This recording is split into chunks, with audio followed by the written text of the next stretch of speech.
অসমত? আজি আন্তঃৰাষ্ট্ৰীয় বিকলাংগ দিৱস।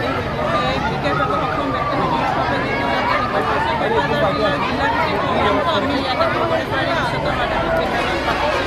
আৰু আমি দেখিছোঁ যে যোৱাকালিৰে পৰা কিছুমান প্ৰতিযোগিতা হৈছিলে, সেই প্ৰতিযোগিতাৰ যিসকল শিশুৱে পুৰস্কাৰ পাবলৈ সক্ষম হৈছে তেওঁলোকৰ লগতে কোকৰাঝাৰ জিলাৰ প্ৰেৰণা পুৰস্কাৰ হিচাপে 3জন শিক্ষকক আৰু আমাৰ 2গৰাকী কিশোৰী তেওঁলোকে এজনীয়ে মেট্ৰিক পাছ কৰাৰ কাৰণে ভাল সকলোতকৈ বেছি নম্বৰ পাই তেওঁ মেট্ৰিক পাছ কৰিছে।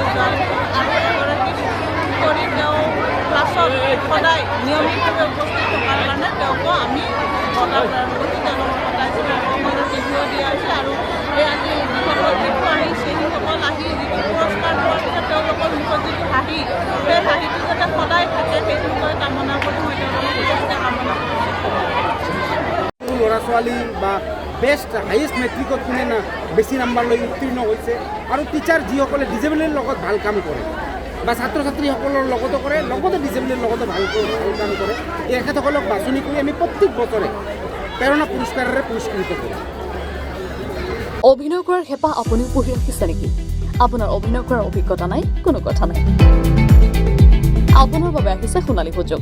29 ছেপ্টেম্বৰত দিনৰ 9 বজাৰ পৰা নিশা 8 বজালৈ বলিউড তথা হলিউডৰ চিনেমাৰ বাবে অডিশ্যন হ'বলৈ গৈ আছে গুৱাহাটীৰ কাহিলীপাৰাস্থিত জ্যোতি চিত্ৰবনত। 5 বছৰ বয়সৰ পৰা 17 বছৰ ব্যক্তিয়ে কৰিব পাৰিব অংশগ্ৰহণ। পঞ্জীয়ন হ'ব বিনামূলীয়া। নিৰ্দিষ্ট ৱেবছাইটত কৰিব পাৰিব আবেদন।